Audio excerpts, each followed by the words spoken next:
नमस्कार. पुन्हा एकदा तुम्हा सगळ्यांचं स्वागत अमृता ब्लॉग्स मध्ये.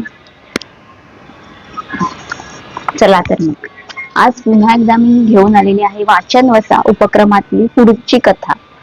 आपण गेल्या वेळेस गदी माडगुळकर यांच्या आत्मकथेमधलं म्हणजेच वाटेवरल्या सावल्या या पुस्तकामधली एक कथा वाचली होती. त्यांचा एक लेख वाचला होता.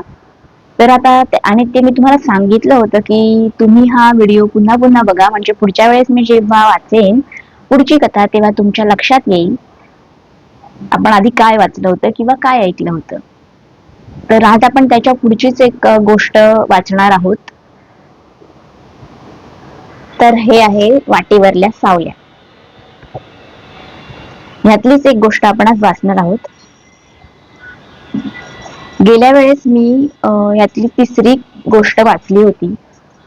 म्हणजे गदी माडगुळकर यांना पहिला चान्स कधी मिळाला किंवा पहिलं त्यांचं रंगमंचावरचं सादरीकरण याविषयीचा तो लेख होता किंवा ती गोष्ट होती. आणि त्यानंतरचा पुढचीच गोष्ट मी आज वाचणार आहे. त्याचं नाव आहे 15 दुणे 30.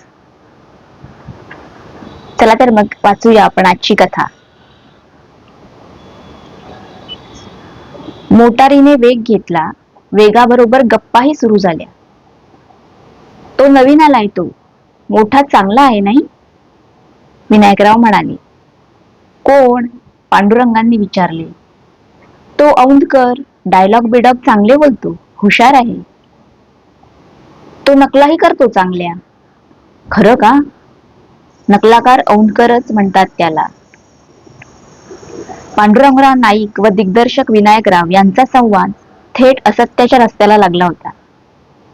मी गाडीतच होतो याची त्या दोघांनाही कल्पना नव्हती. औंधकर संस्थानिकांची नक्कल करतो म्हणूनच त्याला औंधकर म्हणतात म्हणे, पांडुरंगराव सांगू लागले. मी औंधकर सरांची नक्कल करीत होतो ही गोष्ट खरीच, पण त्यामुळे माझे नाव औंधकर पडले ही व्युत्पत्ती केवळ तर्क जात होती. एक प्रसिद्ध दिग्दर्शक आणि एक मान्यवर छायालेखक यांच्यात माझ्याविषयी चाललेला संवाद मला आवडत होता. स्वतःचे अस्तित्व प्रकट करण्याची वेडी घाई मी बुद्ध्याच केली नाही. मोटार धावत राहिली. शाहूपुरी जवळ आली तेव्हा तोंड उघडणे मला भाग पडले. मला इथं उतरायचं आहे, मी हवेत बोलल्यासारखे बोलले. कुणाला? कुठं? विनायकराव गाडीचा वेग कमी करत बोलले. गाडीतला दिवा भरकन उजळला. अर्धवट उठत असलेल्या माझी मुद्रा विनायकरावांच्या दृष्टीस पडली. तुम्ही गाडीतच आहात होय? त्यांनी हसत विचारले. बाबूराव साहेबांनी मला सांगितले, मी तोत्रत बोललो. इथं कुठं राहता? इथं नाही, पुढं शाहूपुरी दुसऱ्या गल्लीत. मग तिथंच उतरा की, चालता कशाला अंधारात? विनायकराव प्रेमळ स्वरात बोलले. गाडी पुन्हा पहिल्यासारखी वेगाने पुढे निघाली. गणपतराव मिर्जांच्या अडद दुकानासमोर हंसची गाडी थांबली. मी खाली उतरलो.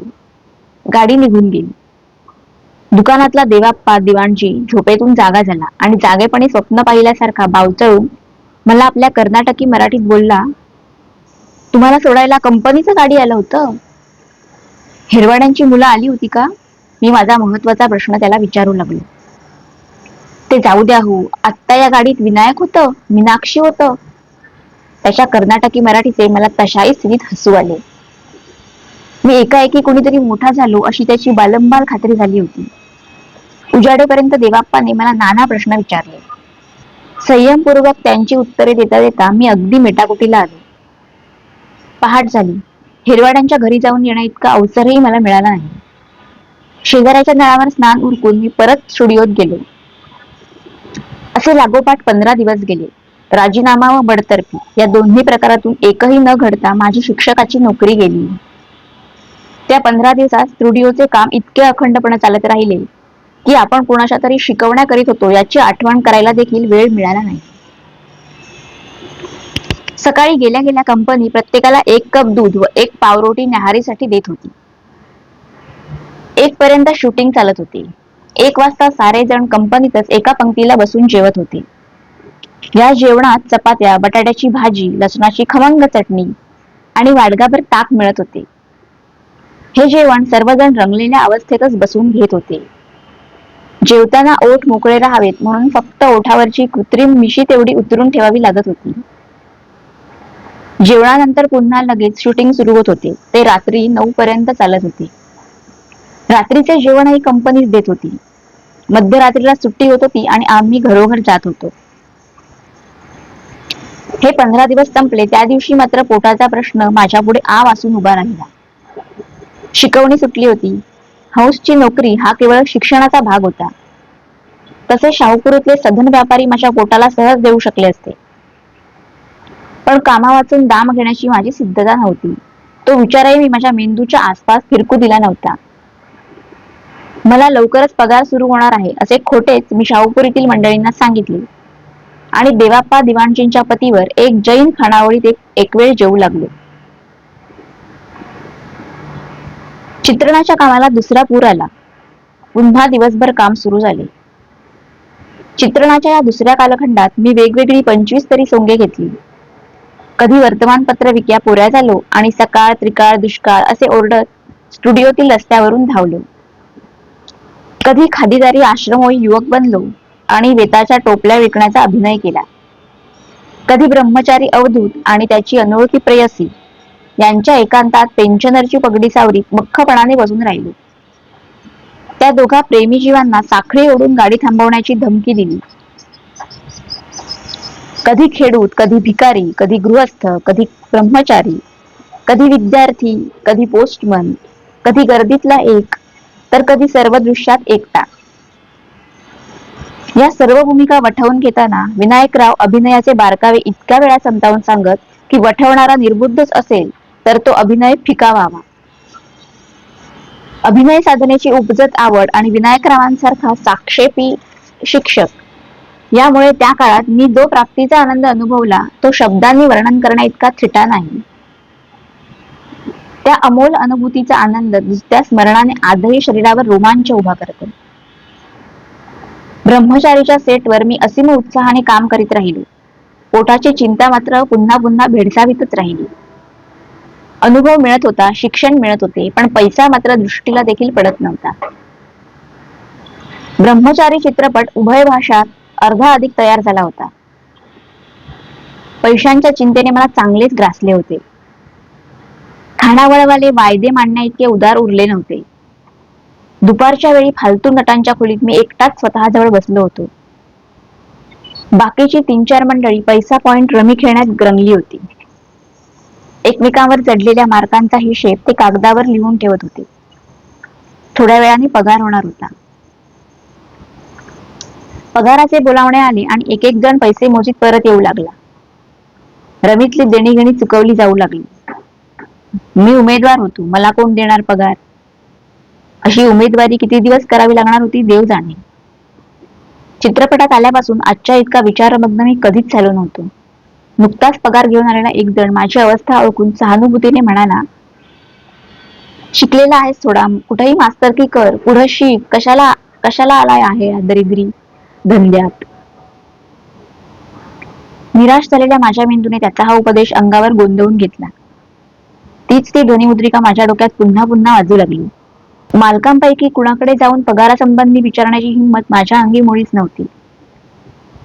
मला उमेदवार म्हणून घेतानाच विनायकरावांनी स्पष्टपणे सांगितले होते, पगार मात्र देता येणार नाही.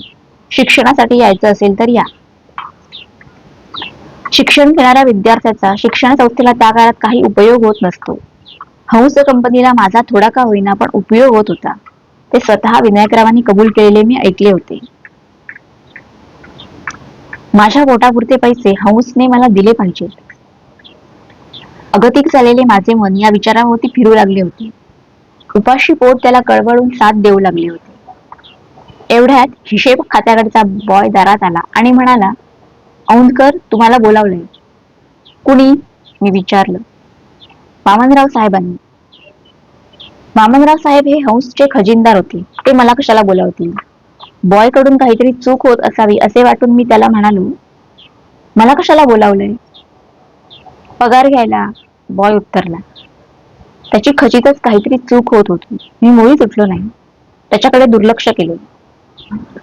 तो बॉय फणफणतच निघून गेला. 5 मिनिटांच्या आतच वामनराव कुलकर्ण्यांचा कडकडाट दुरून माझ्या कानी आला. त्यांना बोलाव इकडे. तो बॉय परत येण्याच्या आतच मी उठलो. हिशेब खात्याच्या खोलीच्या दरवाजात उभा राहिलो. माझ्याकडे परत येत असलेल्या मघाच्या बॉयने मुक्यानेच आत बोलावत आहेत अशी खूण केली. मी आत गेलो. का हो, पैसे नको झालेत तुम्हाला? वामनराव खजिनदार कडाडले. मी काहीच उत्तर दिले नाही. नाव काय संबंध तुमचं? गजानन दिगंबर माडगुळकर. मग औंधकर काय? नट व्हायच्या आधीच टोपण नाव घेतलंय वाटतं. बोलता बोलता वामनरावांनी व्हाउचर लिहिली. वास्तविक मी टोपण नाव कधीच घेतले नव्हते. ते अकारण पडले होते. मी त्याला कधी विरोध केला नव्हता. कुलकर्णी हे फार स्वस्त झालेले आडनाव मात्र मला वापरावेसे वाटत नव्हते. यापूर्वी मनोहर मासिकात माझी एक कविता प्रसिद्ध झाली होती. तिच्या खाली मी माझे नाव ग दी माडगुळकर असे लिहिले होते. माडगुळ गावचे जे कोणी कुलकर्णी लोक बाहेर जाऊन मोठे झाले ते ग्रामनामालाच महत्व देत होते. मीही तीच परंपरा पुढे चालवली होती. या व्हाउचर माझ्या पुढे सारीत वामनराव म्हणाले. मी त्या कागदावर सही केली. पैसा अदा करण्याचे कारण अशा छापील अक्षरांपुढे त्या कागदावर शाईने लिहिलेले होते, श्री बाबूराव पेंढारकर यांच्या सांगण्यावरून. मी सही केली. एक 10ची आणि एक 5ची नोट उचलून घेतली. उपाशाला अन्न मिळाले. मला अन्नाची भ्रांत आहे ही गोष्ट बाबूरावांनी का व कशी जाणली? त्या दिवशी त्यांनी मला गाडीतून जायला सांगितले तेव्हाच त्यांच्या मनात माझ्याबद्दल काही विचार चालले असतील का? 15 रुपये पगार ठरला तुम्हाला. पुढच्या महिन्यापासून नाव पगार पत्रकात येईल, वामनराव म्हणाले. मनाला झालेला असीम आनंद कोणाजवळ आणि कसा प्रकट करावा तेच मला समजेना. माझे डोळे डबडबले. स्वतःच्या कमाईचा तो पैसा छातीवरल्या खिशात ठेवून मी बाहेर पडलो. तोच माझ्या कानी हाक आली. ए औंधकर. ते पांडुरंगराव नाईक कॅमेरामन होते. काय? मी त्यांच्याजवळ जात म्हणालो.